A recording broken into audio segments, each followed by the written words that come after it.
ही का तमाम ये कंबोज लाल है, कैसा ही रंगो रूप है, पैसा ही माल है। नमस्कार, मैं हूं शुभम शंकरधर। आप देख रहे हैं मनी 9। स्वागत है आपका मनी सेंट्रल में। मेरे साथ स्टूडियो में मनी 9 के एडिटर अंशुमान तिवारी जी आ गए हैं। सर, बहुत स्वागत है आपका। और दिन की सबसे बड़ी, सबसे जरूरी खबरों पर विश्लेषण शुरू किया जाए उससे पहले देखिए आप ये ऑन द शो, आज कौन सी खबरें शामिल हैं आपके पसंदीदा शो में। शुरुआत करेंगे धान की सरकारी खरीद के नंबरों के साथ। उत्पादन के अनुमान के बिना ही शुरू हुई धान की खरीद। सरकार ने अब तक ये नहीं बताया देश में इस साल कितना धान पैदा होगा। अमूमन ऐसा होता नहीं है। एक महीने से ज्यादा का वक्त हो गया है कि सरकार की गाड़ी डिले है इस मोर्चे पर, लेकिन उत्पादन नहीं बताया, फिर भी धान की खरीद शुरू हो गई। कितनी रफ्तार है, क्यों नहीं बताया उत्पादन का अनुमान, ये सब कुछ जानेंगे इस खबर के भीतर। WTO क्यों पहुंचा लैपटॉप आयात पर प्रतिबंध का मुद्दा। सरकार तो पीछे हट गई, यूटर्न ले लिया, सब कुछ कह दिया, बट उसके बाद भी शायद भरोसा नहीं हुआ सरकार के कहे पर। कुछ देश अब WTO का दरवाजा खटखटा रहे हैं इस मुद्दे पर। ऐसा क्यों हुआ, ये जानेंगे। टेलीकॉम कंपनियों के लिए आया आफत वाला फैसला। सुप्रीम कोर्ट ने एक फैसला दिया और यकीन मानिए अगर यह फैसला नजीर बन गया तो टेलीकॉम सेक्टर ही नहीं, अन्य सेक्टर्स भी इससे परेशान होंगे। और टेलीकॉम सेक्टर्स को अगर इस फैसले का पालन करना पड़ गया तो पूरी बैलेंस शीट सर के बल खड़ी हो जाएगी। क्या फैसला है, कितना असर होगा, ये सब कुछ जानेंगे। क्यों बंद हो रही 3 सरकारी कंपनियां। जी हां, चर्चा यह है कि सरकार अपनी 3 कंपनियों को बंद कर सकती है। कौन सी कंपनियां हैं, क्यों बंद हो रही हैं, ये जानेंगे। सरकारी स्कीमों में भ्रष्टाचार पर सख्ती का महाअभियान। सरकारी स्कीमों में भ्रष्टाचार के मामले लगातार आ रहे हैं। अब सरकार की कोशिश यह है कि जो फर्जीवाड़ा है, जो गलत लोग हैं, जो पात्र नहीं है सरकारी स्कीमों का लाभ पाने के, अगर वे लाभ पा रहे हैं तो उन्हें अलग कर दिया जाए, किनारे कर दिया जाए। किन स्कीमों में ये अभियान चलाया जा रहा है, कहां लाभार्थियों का वेरिफिकेशन हो रहा है, कितना पैसा बचेगा, ऐसा क्यों किया जा रहा है, ये सब कुछ हम दिन की सबसे बड़ी इस खबर में जानेंगे। ईरान की धमकी से तप रहा कच्चे तेल का बाजार। कच्चे तेल के बाजार में वैसे ही तेजी है।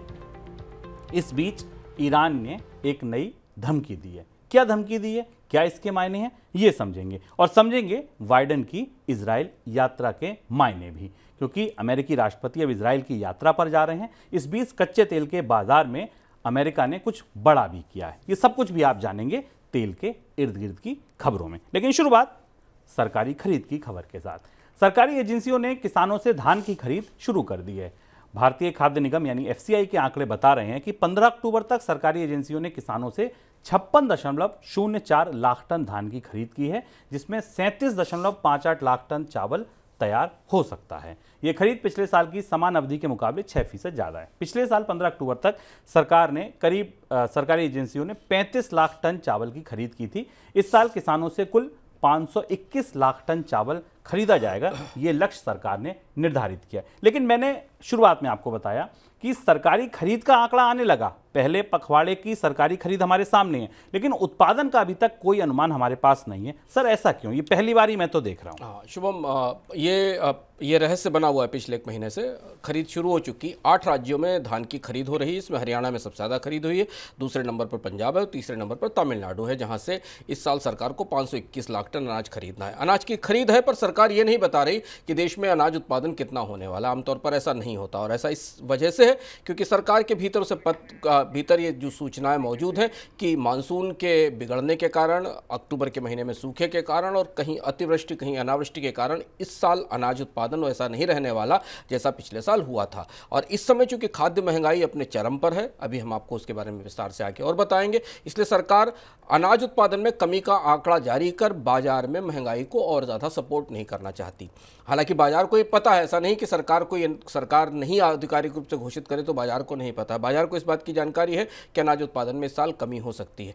इससे पहले कि ये आंकड़ा सामने आए, सरकार खरीद की प्रक्रिया पूरी कर लेना चाहती है और अनाज के बफर को, अनाज के भंडार को संतुलित कर लेना चाहती है, क्योंकि आपको पता है कि गेहूं का अनाज भंडार गिरा हुआ है। पिछले 2 साल से भारत की अनाज बफर में चुनौतियां बनी हुई हैं, तो इसलिए ऐसा पहली बार हो रहा है। जैसे शुभम कह रहे हैं कि अनाज की सरकारी खरीद शुरू हो चुकी है, पर कितना अनाज उत्पादन भारत में होने वाला, इसके बारे में सरकार अभी खुलकर कुछ नहीं बता रही है। और ये खाद्य महंगाई को लेकर कई तरीके के दबावों को रोकने की कोशिश है। लेकिन बाजार में स्पष्टता थोड़ी ज़्यादा बेहतर होती है, इसलिए उत्पादन और कीमतों को लेकर, मांग और आपूर्ति को लेकर अभी असमंजस बना हुआ है। केरल में मानसून की बरसात में कमी का असर दिखने लगा है। बरसात की कमी की वजह से इस साल इलायची के उत्पादन में कमी की आशंका है, जिस वजह से इलायची का भाव आसमान पर पहुंच गया है। केरल में इलायची का भाव 1900 रुपये प्रति किलो तक पहुंच गया है। बीते एक महीने के दौरान कीमतों में 20% का उछाल आया है। पिछले साल के मुकाबले भाव 70% ज़्यादा है। पिछले साल अक्टूबर के दौरान भाव 1100 रुपये प्रति किलो आपको इलायची मिल जाती थी, लेकिन अब 1900 रुपये प्रति किलो मिल रही है। बरसात की कमी की वजह से इस साल इलायची का उत्पादन घटकर 23,000 टन रहने का अनुमान है। सर, इलायची की बात करें, अनाज की बात करें, गेहूं की बात करें, सब जगह महंगाई है। इन सब आंकड़ों को अगर हम रखें एक तरफ टेबल पर, क्या लगता है आपको अब 6 महीने बचे हैं इस वित्त वर्ष के, अगला छमाही खाद्य महंगाई के लिहाज से कैसी रहने वाली है? देखिए, सरकार, अभी उन्होंने आपको बताया कि सरकार आपको ये नहीं बता रही कि इस साल देश में दाल, दलहन का, तिलहन का या अनाज का उत्पादन कितना होगा, पर सरकार के दूसरे हिस्से, दूसरे विभाग और रिजर्व बैंक के मान रहा है कि अगली छमाही में भारत की महंगाई दर 6% से ऊपर रह सकती। 6% का आंकड़ा इसलिए महत्वपूर्ण है क्योंकि 6% का वो स्तर है जहाँ से रिजर्व बैंक महंगाई को के बढ़ने और घटने की गणना शुरू करता है, और 4 से 6% की रेंज में महंगाई, उससे नीचे महंगाई रहनी चाहिए, ऐसा रिजर्व बैंक मानता है। तो अनाज उत्पादन में जो गिरावट या कमी दिखाई दे रही है, उसमें ऑयल सीड्स, पैडी, स्पाइसेस, इन सब की कीमतों में बढ़ोतरी के कारण अगली पूरी छमाही महंगाई के आंकड़े में 6 से 7% के बीच रह सकती है। आप कहेंगे कि अभी हाल के ताज़े आंकड़े में तो महंगाई की दर नीचे आ गई 6% से, लेकिन इसमें महंगाई में कमी की वजह सब्जियों की कीमतें थी, क्योंकि पूरी खाद्य महंगाई 8-9% के आसपास है। अनाजों की महंगाई तो दहाई के अंकों में है, 10 से 11% के आसपास बनी हुई है। और ये महंगाई अब खरीफ की फसल की छाया में, खरीफ की कमज़ोर फसल की छाया में अगले 6 महीने तक 6% से ऊपर रह सकती है। इसके कई सारे आयाम हैं, इस सूचना के कई सारे आयाम हैं। इसके आयाम ये हैं कि कंपनियां बाजार में मांग को लेकर अपने तौर तरीके बदलेंगी, क्योंकि इस महंगाई के कारण उन्हें बाजार में मांग की कमी दिखाई देगी। रिजर्व बैंक फिलहाल अभी ऐसा कुछ नहीं करने जा रहा है जिससे ब्याज दरों में कमी की संभावना बनती दिखाई दे, बढ़ोतरी टाली जाती रहेगी, ऐसा लगता है। भारत में लैपटॉप इंपोर्ट के लिए लाइसेंस की शर्त का मुद्दा एक बार फिर से WTO के मंच पे पहुंच गया है। WTO में व्यापार से जुड़ी एक कमेटी की बैठक के दौरान अमेरिका ने कहा कि भारत की तरफ से आयात के लिए लाइसेंस की बात कहे जाने के बाद उसकी कंपनियां भारत के साथ व्यापार करने में 2 बार सोचेंगी। उधर चीन, कोरिया, ताइवान ने भारत की तरफ से लाइसेंस की शर्त रखे जाने की वजह पूछी है। अब आप सोचिए ये कैसा फैसला था। सरकार ने फैसला लिया, फिर सरकार थोड़ा पीछे हटी, फिर सरकार और पीछे हटी, फिर सरकार ने पीठ दिखा दी, लेकिन इसके बाद भी सरकार की बात पर देशों को भरोसा नहीं हो रहा है। सर, ये विरोध क्यों? सरकार ने काफ़ी खींचतान के बाद, अगर आप कहें विदेश विरोध के बाद, अमेरिकी राष्ट्रपति के दखल और राष्ट्रपति के दफ्तर के दखल के बाद हार्डवेयर के इंपोर्ट पर जो लाइसेंस परमिट राज लागू किया था उसे वापस तो ले लिया, लेकिन WTO में मामला पहुंच चुका। और WTO में मामला इसलिए पहुंचा है कि इन सारे देशों ने, जिनका नाम आपको शुभम ने बताया, अमेरिका, कोरिया, चाइना, इन सब ने कहा है कि भारत ने अपना एक रिकॉर्ड सा बना लिया है WTO नियमों से इनकंसिस्टेंट होने का, पालन ना करने का। यानी WTO के जो नियम, जिन व्यवस्थाओं पर भारत ने सहमति की या दस्तखत किए हैं, उन नियमों का पालन पर्याप्त रूप से नहीं होता। इसलिए ये निर्धारित किया जाए कि आगे दोबारा ऐसा नहीं होगा जैसा हार्डवेयर के मामले में हुआ है। ये WTO नियमों को लेकर भारत की जो छवि है उस पर सवाल उठाता है। तो हालांकि सरकार ने अपनी तरफ से स्पष्ट कर दिया है कि अभी कोई इंपोर्ट की पर प्रतिबंध, पाबंदियां नहीं लगाई जाएंगी, लेकिन दुनिया के देशों को इस पर भरोसा नहीं हो रहा है। टेलीकॉम कंपनियों को बड़ा झटका देते हुए सुप्रीम कोर्ट ने कहा है कि टेलीकॉम कंपनियों की तरफ से 1999 से लेकर अब तक दी गई सालाना लाइसेंस फीस को पूंजीगत खर्च का हिस्सा माना जाए, ना कि राजस्व खर्च का हिस्सा। टेलीकॉम कंपनियों ने मांग की थी कि लाइसेंस फीस को राजस्व खर्च का हिस्सा माना जाए, लेकिन आयकर विभाग टेलीकॉम कंपनियों की इस मांग के खिलाफ था और आयकर विभाग ने सुप्रीम कोर्ट में याचिका दायर की थी। अब सुप्रीम कोर्ट का ये फैसला आ गया है। सर, इस फैसले का क्या मतलब है और क्या असर होगा? बड़ा फैसला है और सुप्रीम कोर्ट लगातार टेलीकॉम कंपनियों के राजस्व को लेकर ऐसे फैसले दे रहा है जिससे टेलीकॉम कंपनियों के लिए चुनौती बढ़ी है। आपको याद होगा 2 साल पहले AGR का फैसला आया था, जिसमें पुरानी तारीख से रेवेन्यू शेयर की गणना की गई थी और कंपनियों को उसका भुगतान करना पड़ा था। इसके बाद काफ़ी खींचतान हुई थी, सरकार को भी इसमें दखल करके रियायत देनी पड़ी थी। अब सुप्रीम कोर्ट ने आयकर विभाग इस मामले को लेकर पहुंचा था। यानी देखिए, सरकार का एक विभाग रियायतें देता है, दूसरी दूसरा विभाग सुप्रीम कोर्ट में जाकर टेलीकॉम कंपनियों को कटघरे में खड़ा करता है और उनसे वसूली करता है। ये टेलीकॉम सेक्टर का बेहद दिलचस्प वाकया है जो पिछले 1 दशक से चल रहा है, हम लगातार देख रहे हैं। जिससे जो AGR वाला मामला था, वो मामला भी सरकार की तरफ से सुप्रीम कोर्ट को में टेलीकॉम कंपनियों के अकाउंट्स को चुनौती दी गई थी। इस फैसले में सुप्रीम कोर्ट में ये जो सुप्रीम कोर्ट से फैसला आया, आयकर विभाग का कहना यह है कि कंपनियां जो लाइसेंस फीस पे कर रही हैं उनका रेवेन्यू एक्सपेंडिचर नहीं है, कैपिटल एक्सपेंडिचर है। इसका मतलब यह है कि अगर ये कैपिटल एक्सपेंडिचर मान लिया जाएगा तो कंपनियों को पिछली तारीख से भारी टैक्स पे करना पड़ेगा, क्योंकि उनके मुनाफे में वो उतनी बढ़ोतरी दिखाई देगी। अब यह फैसला थोड़ा पेचीदा सा है और थोड़ा गले उतरने वाला कम है, लेकिन सुप्रीम कोर्ट का आदेश आया है। हो सकता है टेलीकॉम कंपनियां इसके ऊपर पुनर्विचार याचिका दायर करें और सुप्रीम कोर्ट से बात करें, क्योंकि टेलीकॉम कंपनियां जो लाइसेंस फी पे कर रही हैं वो उनके रेवेन्यू शेयर का हिस्सा है, और जिस मॉडल पर टेलीकॉम कंपनियों को लाया गया वो उनके रेवेन्यू शेयर से के बदले मिलने वाली लाइसेंस फी है, और इसीलिए टेलीकॉम सेक्टर की लाइसेंस फीस को रेवेन्यू शेयर लाइसेंस फी कहा जाता है। तो जिस रेवेन्यू के हिस्से के तौर पर लाइसेंस फी दे रही हैं उसे अगर कैपेक्स का हिस्सा माना जाएगा तो इससे कई सारे नियम बदलेंगे। इसका फैसला ये टेलीकॉम सेक्टर के लिए एक्सक्लूसिवली विशिष्ट रूप से लागू होगा या बाकी सब पर भी लागू होगा, ये देखना होगा। लेकिन इस फैसले के बाद टेलीकॉम सेक्टर में खासी खलबली है।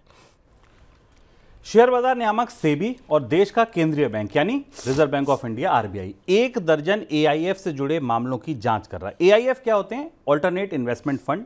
बेसिकली ये फंड कई निवेशक, फॉरेन और डोमेस्टिक यानी देश के और विदेश के कई निवेशक मिलकर अपना एक फंड बनाते हैं और उस फंड में वो कहीं भी निवेश कर सकते हैं। बेसिकली ये जो बहुत सारे नियम कायदे कानून होते हैं इनसे इतर होते हैं, इसलिए इनको AIF भी हम बोलते हैं। इन पर नियमों को दरकिनार करके फंड के गलत इस्तेमाल का आरोप है। भाई कुछ तो नियम इन पर भी लागू होते हैं। अब इन पर यह आरोप लगाया कि इन्होंने कुछ नियमों को नहीं माना, ताक पर रख दिया और अपने मन से फंड का गलत इस्तेमाल किया। 1 दर्जन मामले में करीब 150 से 200 अरब रुपए के मामले होने का ये शक है। क्या गलत कर रहे थे सर ये AIF का मामला थोड़ा पेचीदा है। 200 बिलियन अरब रुपए का लगभग 1.8 बिलियन डॉलर से 2.4 बिलियन डॉलर के लेन देन पर सेबी ने जांच शुरू की है। और मामला ये है कि सेबी ने जो अल्टरनेटिव इन्वेस्टमेंट फंड हैं इन्हें जो चलाने वाली NBFCs हैं, वित्तीय कंपनियां हैं, उन्हें उनके जरिए लोन की बिक्री का दोषी पाया है। यानी जो स्ट्रेस्ड लोन है या जो लोन खरीदे जा रहे हैं बाजार में, जो कि बैंक या कंपनियां नहीं चुका पा रही हैं, उन्हें इसके जरिए बेचा गया है अल्टरनेटिव इन्वेस्टमेंट फंड के तहत। और ये अनोखा मामला है और इसके कारण सेबी इनकी जांच कर रही है इन अल्टरनेटिव इन्वेस्टमेंट फंड की कि क्या इन्होंने नियमों का पालन किया है कि नहीं किया है। ये पूरा का पूरा AIF का जो पूरा कारोबार है, AIF का ये जो पूरा हिस्सा है, ये करीब अभी समय 8.5 लाख करोड़ की इंडस्ट्री है, जो इसमें अल्टरनेटिव इन्वेस्टमेंट फंड में कई सारे निवेशक मिलकर निवेश के लिए फंड क्रिएट करते हैं। आगे बढ़ते हैं दिन की सबसे बड़ी खबरों की तरफ। केंद्र सरकार अपनी 3 कंपनियों को बंद कर सकती है। 23 अक्टूबर को वाणिज्य मंत्री पीयूष गोयल की अध्यक्षता में होने वाली उच्च स्तरीय बैठक में यह फैसला हो सकता है। MMTC, STC और PEC इन कंपनियों को बंद करने पर फैसला सरकार कर सकती है। क्यों बंद कर रही है सर कंपनियों को? कॉमर्स मंत्रालय के तहत 3 कंपनियां हैं। ये 3 कंपनियां सरकार की ट्रेडिंग एजेंट या इंटरमीडिएट कंपनियां हैं। एक कंपनी है PEC, दूसरी है MMTC और तीसरी है STC। ये तीनों ट्रेडिंग कंपनियां हैं जिनके जरिए सरकार इन्हें एजेंट के तौर पर इस्तेमाल करती है और भारत में होने वाले आयात या निर्यात में इनको शामिल किया जाता है। कॉमर्स मिनिस्ट्री का मानना है कि अब इसकी कोई ज़रूरत नहीं है, क्योंकि आयात निर्यात का बाजार उदार है और आयात स्पष्ट रूप से किया जा सकता है। PEC मुख्य रूप से रेलवे के लिए इक्विपमेंट का आयात करती है। इस कंपनी का नाम रेलवे और इंजीनियरिंग मशीनरी का आयात करने वाली कंपनी है। खासतौर पर इसका इस्तेमाल रेलवे करती है, यानी रेलवे जो इंजन, कोच या कुछ तकनीकें बाहर से आयात करती है उसे रूट करने के लिए PEC का इस्तेमाल किया जाता है। सौदा रेलवे और किसी प्रोड्यूसर कंपनी के बीच होता है। ये कंपनी एजेंट के तौर पर काम करती है और उसका उसे कमीशन या फीस मिलती है। दूसरी कंपनी STC है, जो जिसका नाम आप अक्सर सुनते होंगे। दाल, खाद्य तेल और बहुत सारी जो खाने पीने की चीज़ें हैं, शुगर, इन चीज़ों की इंपोर्ट, गेहूँ, इनका जब भी इंपोर्ट करना पड़ता है तो STC बीच में आती है, स्टेट ट्रेडिंग कॉर्पोरेशन। और तीसरी कंपनी MMTC है, जो मुख्यतः मिनरल्स के इंपोर्ट के लिए काम करती है, आयरन और मैग्नीज और गोल्ड वगैरह के इंपोर्ट में भी काम करती है। इन तीनों कंपनियों को बंद करने की प्रक्रिया शुरू हो गई है। वाणिज्य मंत्रालय ने अपनी तरफ से इसकी सिफारिशें दे दी थी। लेकिन 2023 में एमएमटीसी एक स्टॉक ब्रोकर लाइसेंस भी रखती थी। 2023 में इसका लाइसेंस भी कैंसिल किया था सेबी ने, और तब से 2 साल से इसकी कोशिश चल रही है। अगर ऐसा होता है तो ये तीनों कंपनियां अब ट्रेडिंग सेक्टर से, सरकार आमतौर पर इन कंपनियों के बंद होने के साथ ये माना जा रहा है कि जो ट्रेडिंग का सेक्टर, एक्सपोर्ट का सेक्टर है, वहाँ से सरकार वापस बाहर निकल आएगी। केंद्र सरकार राज्यों के साथ मिलकर पीएम किसान, मनरेगा और उर्वरक सब्सिडी जैसी योजनाओं के लाभार्थियों के वेरिफिकेशन का अभियान चला रही है, जिसके तहत इन योजनाओं का लाभ उठाने वाले फर्जी लाभार्थियों को ब्लॉक किया जा सके। ये अभियान बीते 6 महीने से चला हुआ है और सरकार को उम्मीद है कि ये अभियान सफल रहा तो करीब 18,000 करोड़ रुपए की बचत होगी। अकेले पीएम किसान योजना के तहत अब तक 1 करोड़ 71 लाख लोगों को हटाया जा चुका है, जो इस योजना का लाभ तो ले रहे थे लेकिन इसके पात्र नहीं थे। सर, क्यों पड़ी इसकी जरूरत? देश की सारी स्कीमों में सरकार को धीमे धीमे पता चल रहा है कि सब्सिडी की धांधली है, बेनिफिशरीज का डेटा सही नहीं है। हम आपको लगातार बताते रहे, मनरेगा में कई राज्यों से मामले आए जहां फर्जी जॉब कार्ड बनाए गए हैं। इसी तरह से प्रधानमंत्री आवास योजना में कई राज्यों से मामले आए जहां पर रिश्वत लेकर मकान दिए गए। और अब इस प्रक्रिया से कई सारी सूचनाएं निकल कर आ रही हैं, जैसा कि प्रधानमंत्री किसान योजना में हुआ और कई सारे फर्जी अकाउंट बंद किए गए। इसके साथ फर्टिलाइजर सब्सिडी को लेकर भी कई सारे मामले हैं जहाँ फर्टिलाइजर सब्सिडी का गलत तरीके से इस्तेमाल किया गया। इसमें करीब 30 एफआईआर भी दर्ज की गई हैं। इस मामले में करीब 80,000 के आसपास बैग्स ऐसे पकड़े गए जिनका इस्तेमाल नियमों के अतिरिक्त हुआ था। 4-5 बड़ी स्कीमें हैं जहां पारंपरिक रूप से जो सरकारी स्कीमों में जिस तरह के घपले या धांधलियाँ होती हैं, बेनिफिशरीज़ का सही आंकड़े ना लेना, गलत ढंग से कंपनियां बनाना, इनकी जांच शुरू की जा रही है। गवर्नमेंट को ख़ासतौर पर इस साल अगली छमाही में अपने खर्च में कटौती की ज़रूरत महसूस हो रही है, क्योंकि ब्याज दरें ऊंची हैं और कर्ज ज़्यादा लेना पड़ रहा है। और इस छटनी से, इस समीक्षा से कई कंपनियों के बारे में कुछ महत्वपूर्ण जानकारियाँ हमारे सामने आएंगी। बिल्कुल, मुझे अच्छे से याद है जब ये पीएम किसान योजना आई थी तो एक ब्लैंकेट आपने घोषणा की थी, सरकार की तरफ से की गई थी कि 12 करोड़ किसानों को 6,000 रुपये देंगे, 72,000 करोड़ रुपये रख लिए। उस समय ये योजना काफ़ी सक्सेसफुल हुई, कहा गया कि हाँ इससे बड़ा फ़ायदा हुआ। उसके बाद सरकार ने धीरे धीरे इसके पर कतरने शुरू कर दिए। फिर ये बोला कि नहीं उनको नहीं मिलेगा जो इनकम टैक्स रिटर्न भरते हैं। फिर कहा, अब ये पता चला कि 1 करोड़ लोग से ज़्यादा, 2 करोड़ लोग करीब ऐसे थे जो पात्र ही नहीं थे और लाभ ले रहे थे। तो ये आदत भी शुरुआत में आप ही ने लगाई थी। आगे बढ़ते हैं। इजराइल हमास युद्ध की वजह से कच्चे तेल की कीमतों में तेजी है और विदेश बाजार में ब्रेंट क्रूड का भाव $90 के करीब बना हुआ है। बाजार ऊपरी स्तर पर बना हुआ है। इसमें एक अहम योगदान कहिए या अहम कारण कहिए, ईरान की ओर से आई ताज़ा धमकी को माना जा रहा है। क्या धमकी दे दी सर ईरान ने?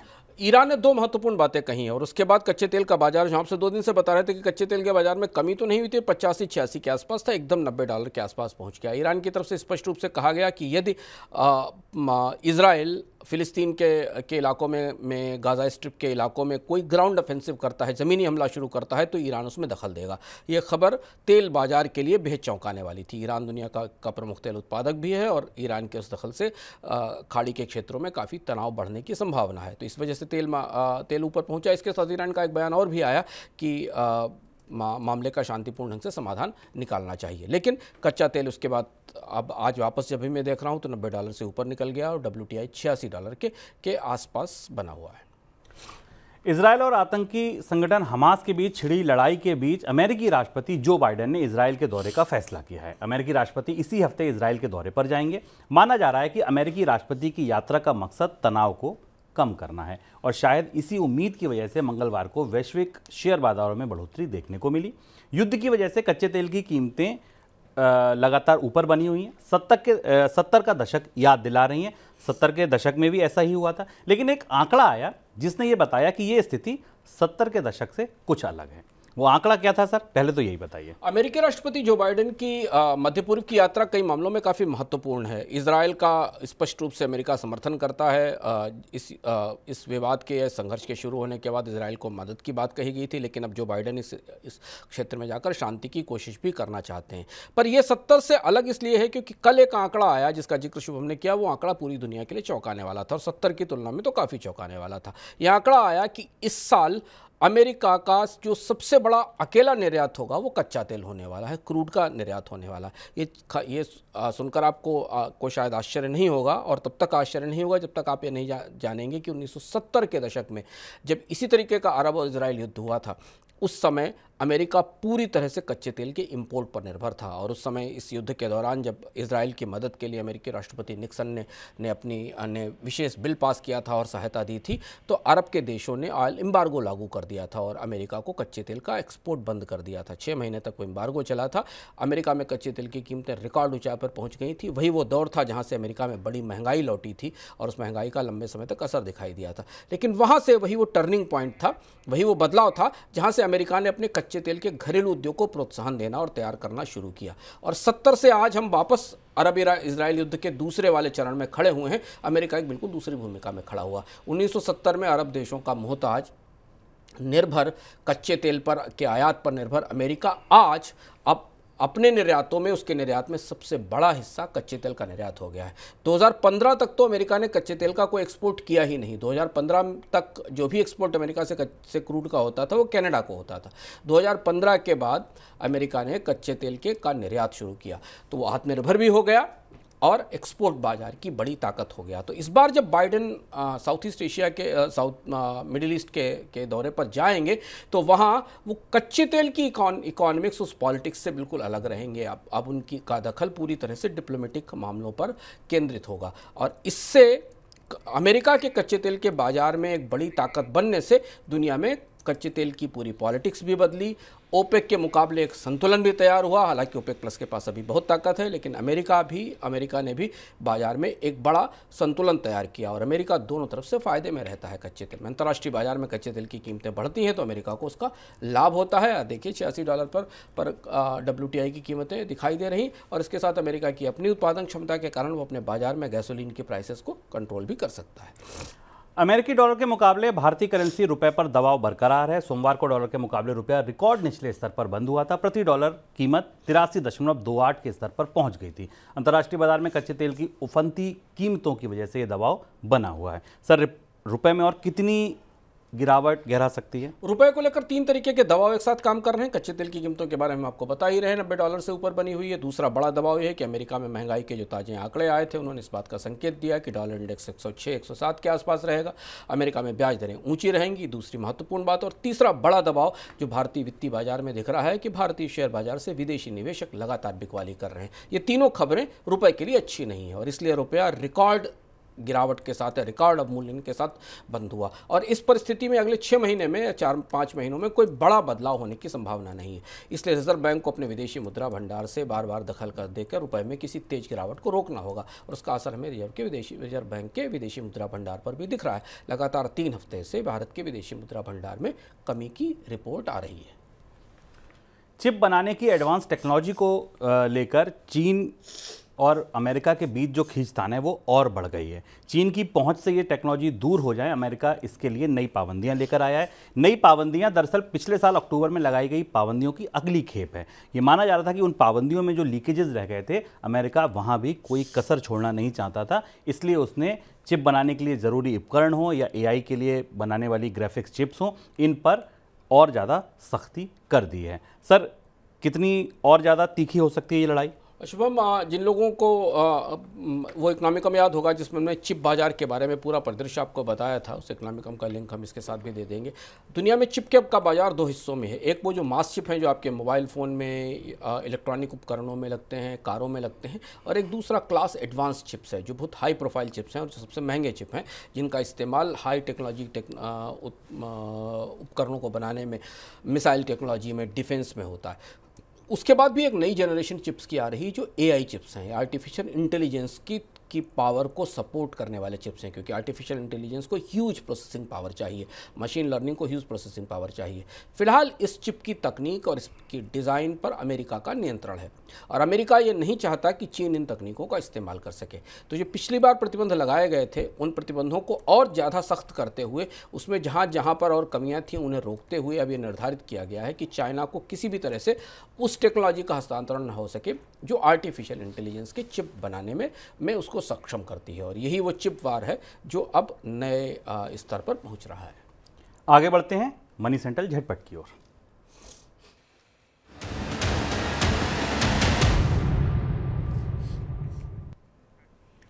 दुनिया के कई देशों में तनाव और आर्थिक सुस्ती का असर भारत के वाहन निर्यात पर पड़ा है। वाहन उद्योग के संगठन सियाम के मुताबिक इस साल अप्रैल से सितंबर के दौरान देश में गाड़ियों के निर्यात में 17% की गिरावट आई है। इस दौरान देश से 22.11 लाख गाड़ियों का एक्सपोर्ट हुआ है, जबकि पिछले साल इस दौरान 26 लाख से ज़्यादा गाड़ियाँ 26,80,000 गाड़ियों का एक्सपोर्ट हुआ था।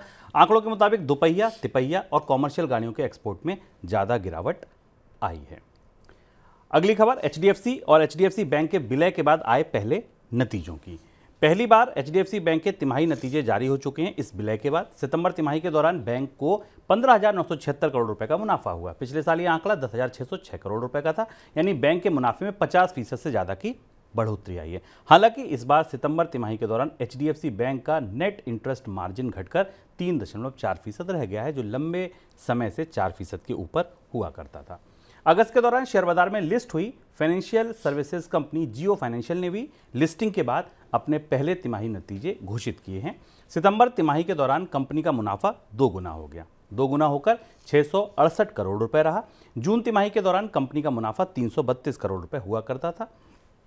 इस कंपनी में 6 अलग अलग कंपनियां हैं। सबसे नया बिजनेस जो जुड़ने वाला है वो ब्लैक रॉक के साथ म्यूचुअल फंड का। रिलायंस के बोर्ड में नई नियुक्तियों को लेकर विवाद गहरा रहा है। नई नियुक्ति पर जो विवाद है वो अनंत अंबानी यानी मुकेश अंबानी के सबसे छोटे बेटे को लेकर है। International proxy advisory firm institutional shareholder services inc ने शेयर होल्डर्स को मुकेश अंबानी के सबसे छोटे बेटे अनंत अंबानी की नियुक्ति के खिलाफ वोट करने की सलाह दी है। ब्लूमबर्ग ने एक रिपोर्ट प्रकाशित की, उसमें ये पता चला कि ये जो फर्म है इसका कहना है कि अनंत के पास अनुभव नहीं है, बहुत थोड़ा सा अनुभव है, 6 साल का। ऐसे में उनकी नियुक्ति से कंपनी को कोई खास फायदा नहीं होगा। शेयर होल्डर्स की ओर से 26 अक्टूबर को वोटिंग बंद होगी। डॉक्टरी की पढ़ाई के दौरान इंटर्नशिप करने वाले MBBS छात्रों को इंटर्नशिप में स्टाइपेंड नहीं दिए जाने पर सुप्रीम कोर्ट ने नेशनल मेडिकल एसोसिएशन की खिंचाई की है, फटकार लगाई है। सुप्रीम कोर्ट ने कहा कि स्टाइपेंड नहीं दिए जाना एक तरह से बधुआ मजदूरी है। देश में करीब 70% मेडिकल कॉलेज अपने छात्रों को इंटर्नशिप के दौरान किसी तरीके का स्टाइपेंड नहीं देते हैं। एक तरीके से मतलब डॉक्टर तो बन गए, MBBS की डिग्री ले ली और फ्री में काम करा रहे हैं। सर, कोई टिप्पणी आपकी? ये काफ़ी दिलचस्प देखना है और इस पर हमारी निगाह रहेगी, क्योंकि रिलायंस के भीतर जो सक्सेशन का प्लान है, उत्तराधिकार की योजना है, उसको लेकर निवेशकों का और शेयरधारकों का विरोध बढ़ रहा है। अक्टूबर के अंत में 26 अक्टूबर के आसपास बैठक होनी है, जहां अनंत अंबानी को बोर्ड में डायरेक्टर के तौर पर शामिल किया जाना है। भारत में अब धीमे धीमे शेयर होल्डर्स की सक्रियता बढ़ रही है, उन्होंने विरोध करना शुरू किया है और उस विरोध के दायरे में अब मुकेश अंबानी की रिलायंस भी आ गई है। शेयरधारकों का मानना है कि अनंत अंबानी की उम्र केवल 28 साल है, बोर्ड का डायरेक्टर बनने लायक तजुर्बा अनुभव उनके पास नहीं है, उनके बजाय किसी दूसरे व्यक्ति को लाया जाना चाहिए। मुकेश अंबानी का लगातार एक कहना है कि उन्होंने अपने बच्चों को इस तरह से तैयार किया है कि उन्हें बिजनेस का, कारोबार का अनुभव और जानकारी है और वो कंपनियां अच्छी तरह से सफलता के साथ चला सकते हैं। वोटिंग के समय पता चलेगा कि अनंत अंबानी को बोर्ड में डायरेक्टर के तौर पर लागू करने पर शेयरधारक सहमत हुए या नहीं हुए। दूसरी महत्वपूर्ण बात समझना जरूरी है कि हाल के 5-6 महीनों में कई जगह, कई प्रमुख कंपनियों में शेयरधारकों ने, माइनॉरिटी शेयरधारकों ने, एडवाइजरी फर्म्स ने बोर्ड के और कंपनियों के प्रबंधन के कई प्रस्तावों को रोका है और उन्हें पराजित किया है और उन्हें वापस लेने पर मजबूर किया है। और अब ये बेहद दिलचस्प बात देखने वाली है, क्योंकि मुकेश अंबानी अपने उत्तराधिकारियों को आगे लाकर उन्हें नई जिम्मेदारियां देने की तरफ बढ़ रहे हैं, जबकि शेयर होल्डर ये मान रहे हैं कि अभी उत्तराधिकारी, उनके बेटे इतने सक्षम, समर्थ और अनुभवी नहीं हैं कि वे रिलायंस जैसी कंपनियों के बोर्ड में डायरेक्टर का ओहदा संभाल सकें। जंग दिलचस्प होने वाली है, इस पर हमारी निगाह बनी रहेगी। ये था हमारा आज का मनी सेंटर। कल फिर आएंगे नए संस्करण के साथ, तब तक के लिए दीजिए इजाजत। नमस्कार। आप बने रहिए मनी 9 के साथ।